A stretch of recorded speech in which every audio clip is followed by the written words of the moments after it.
Wotan! Wotan, I am here! Frigga creeps towards the sound of water. Soon she comes upon a river.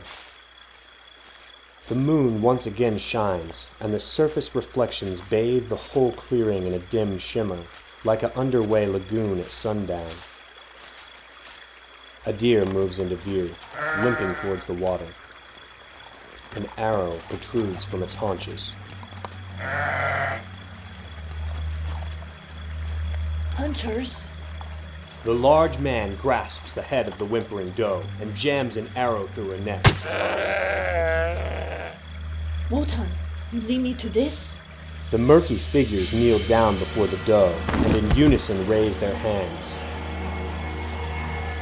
As their chanting comes to a climax, they begin biting into the doe's flesh like animals, through fur, meat, and skin. Their skin glistens faintly with blood. Madness descends. Her whisper could not have been heard over the sounds of rustling branches, tearing flesh. But one head pops up and swivels as though alerted, his ears flaring. What is it? A scent in the wind. I smell it too. Someone's here. Frigga kneels and clutches the holy symbol around her neck. Wotan, let me be quicker.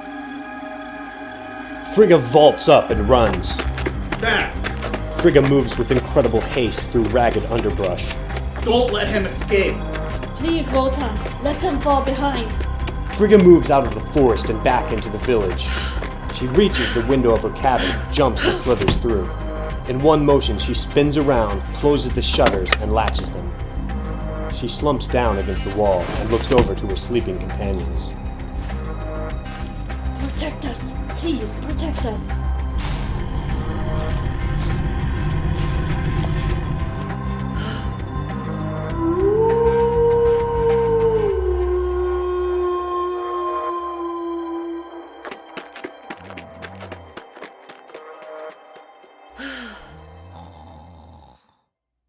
Wotan, your mystery, I do not understand.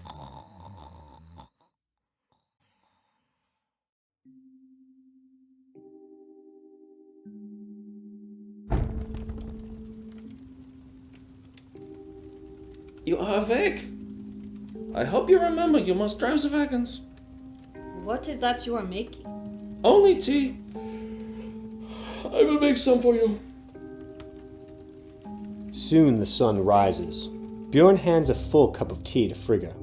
He looks over her dirty, tired figure, making his own judgments. It's time for you to leave. Some hospitality. We saved your man, you know. And I thank you for that. But you can't seem to follow a simple rule. One of you was out last night. Come on.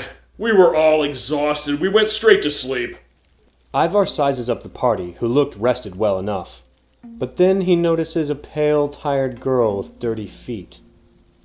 Isn't that right?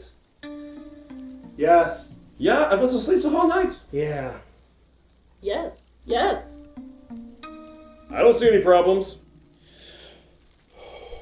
Time for you to go. Fine. Get your things. We move out. Soon they each pass the guard at the door, until Frigga passes. Stop there, girl. You wear a perfume? I do not have coin for such things. Strange. You have a familiar smell. Tomorrow is January 12th. That's the fairies' wake. A day holy for us, but unlucky for outsiders. You tell a secret, bad luck will fall upon you. If I had any secrets, I would be sure to keep them. He eyes her closely as she passes to join her friends. Did that animal have something to say? He just wants us to leave. You know, we could have taken those guards. I mean, you killed a Grobenschwein with one shot. You nailed the damn thing right in the eye. Thank you, Ivar, but it wasn't me that made the throw. I was right there. I saw you do it. It was not me. It was Walton that made that shot. You're blessed by Wotan. Whatever. It was still a great shot. I am quite serious. Walton threw the spear. Just take the compliment, woman. I bet Frigga couldn't even have made that shot. No doubt. You're a real drinker Valkyrie, Frigga. That I am. I'm sorry. I must sleep. Didn't get much sleep last night? Be quiet, Ivar. I cannot sleep with you droning. When will you tell me what happened last night? Another day. Today is bad luck. The road from Clover to Steintwerp is largely inland, flanked tightly by the woods. On several occasions, the party is forced to dismount their caravan to clear trees from the road and to cut back the brush. The Gamenbahn stretches on and on until the party approaches a fork. We'll be heading north to Steinfurt, home of the Rus. The other way leads through the Riverlands. Upon arriving, Bjorn gets out of the wagon. We are only going to stay here for 20 minutes. After that, we are going to Vega, an old friend of mine. You've heard of him, maybe? Our king's sword was made by a man named Vega. Yes, Vega makes weapons for all the kings. I was good friends with his father. Really? I heard Vega was old, like you. He is old, but not like me. I guess no one's as old as you, huh? That's because I'm smarter. A valley dog sees old days. You'll be lucky if you see tomorrow. Well, 20 minutes. Schnell! I don't care about this place. I'll stay with the wagons. Any weapon in your hand may as well be a stick. Come on, Rasuel. Let's see what they've got. Look at this thing. In front of Vegar's shop is a three-sided obelisk with a vivid etching depicting a spear, a sword, and an axe, piercing through an eye, a heart, and a skull, respectively. Rasuel. It's a weapon shop. Inside, a dazzling array of weaponry hang from the walls. Behind the counter are two young women, a brunette and a blonde. They're roused from their apparent boredom when Rasuel and Ivar step inside. Hello, boys. Welcome. Come right in. No need to be shy. Sveta, they are not boys. They are men, and warriors too. You're right. How silly of me. Come to Sveta. How can I help you? This is an amazing collection. Made by my grandpa. But I must warn you, only a real man is worthy of holding them. Sveta leans across the counter and peers up at the taller Ivar as she speaks. Your grandfather lets you wear that? Papa is very far away. Do you see something that you like? Yeah.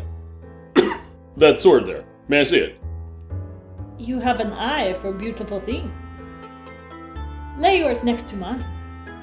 Alright. A man's blade can make all the difference. A good strong one gets the job done. A weak one breaks when he needs it most. Can you tell the difference between them, warrior? Would you rather wrap your fingers around your hard iron hilt or have a grip on my softened leather? She runs her finger along the dimpled fuller of his blade and hers. The metals had a different sort of look, a different color. Ivar could not place what exactly was the difference, but her blade looked cleaner, brighter. May I touch? She takes his hand and places it on the hilt of the sword. My God. Perfect weight and balance. And the grip. Divine. I've never held a weapon like this. She's a fine blade. Every warrior that comes in here says that about her.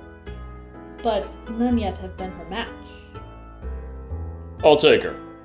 I had a good feeling about you. So different than the shy boys who usually peruse my wares. She is worth 96 ounces in silver. She is worth more. I know. Control Ivar. Is that the man you are? One who is controlled? No. He holds the blade aloft and regards her. He reaches to his coin purse. Let me count them for you. Zora approaches Rasuel, touching his bicep. How strong! Do you need a sword like your friend?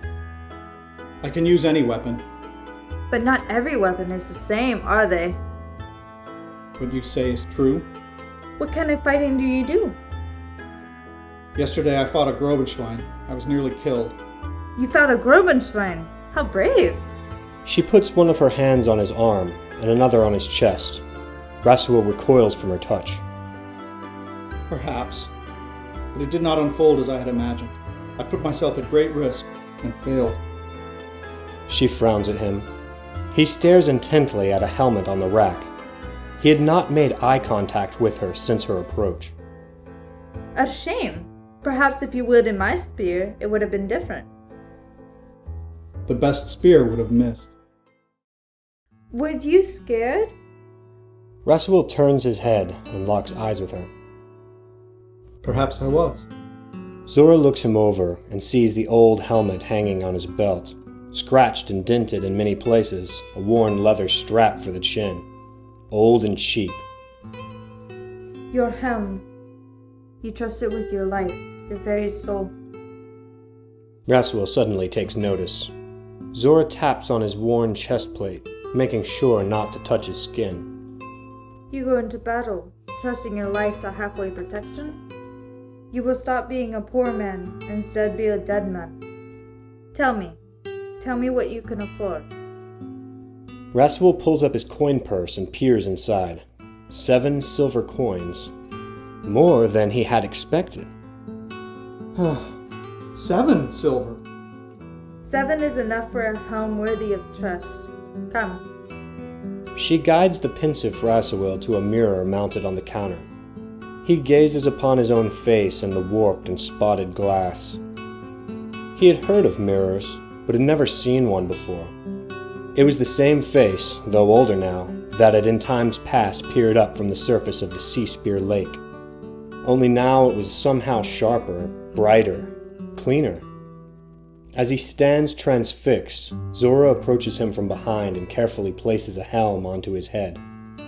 He continues staring into the mirror. She stands behind and peers into the mirror herself, seeing both of their faces in it. Your life. Is anything more important? Rasuel considers this. Then he sees Zora's eyes in the mirror.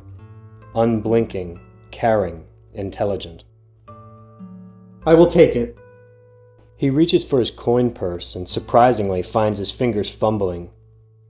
Zora reaches out, and as after a short pause, Rasuel withdraws his hand. Zora lifts the purse from his belt and, holding one open palm before him, pours the 7 coins out upon it. To whom does this helm now belong? I am Rasuel. Rasuel, after you've had your fill of adventures and battles, I shall like to see you again. She turns to go. Rasuel calls after her. And you? Who is it that no longer has a helm? Zora turns back with an impish smile. Vega! Vega, my grandfather. I mean what I meant to ask. Zora, I trust you will remember. How could I I will remember. Rasuel is staring at his new helm in the mirror. Ivar whispers something at his Sveta's ear with a smile. Bjorn says we leave. I'll be back to see you soon. Mwah!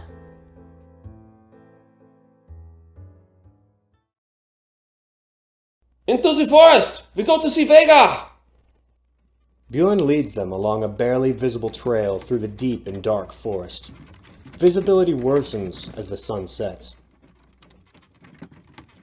The Sanucci. His life has been shortened.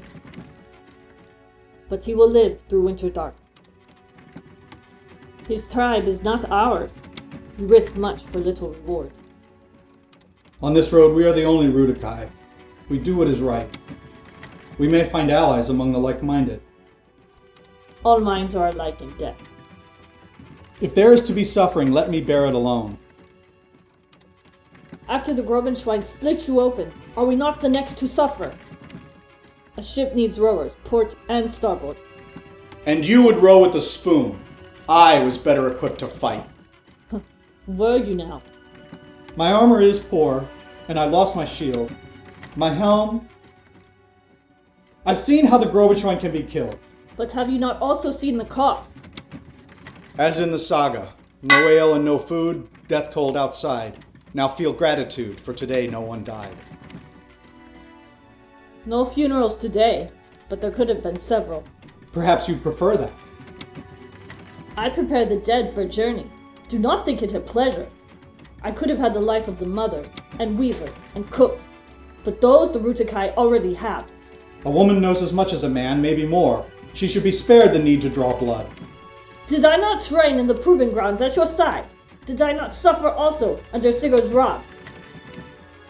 You did. Those who decline the blade or the bow may still fall before them. I have not your strength or speed, but I call upon the gods, and what they will, you cannot match. The Ruticai need all skills and all voices. They need the protection of Walton, and I alone have shown the necessary devotion. Your words, they are the truth. Do not think to take me away from the path I've chosen. The Erebor have taken enough. The dark forest came to an end. In the clearing there was a large thorp, a splendid collection of beautiful, ornate buildings. They glistened like jewels on the top of a small hill, casting long shadows against the distant rolling countryside. All gaze upon them in wonder of their beauty, feeling as though they enter some holy place. The dinging sounds of hammers on anvils seemed to emit from the gaping carved mouths of goddesses and gods of wood, which were ornamenting the trim and corners of each building. There were people wandering around the thorp, young men and women, and old, and even many children scurrying about, playing their games and laughing childish laughs, quite apart from the sinister world clawing at the edges of their village. Behold, the hearth of my good friend Vega, Lord of the Blacksmiths!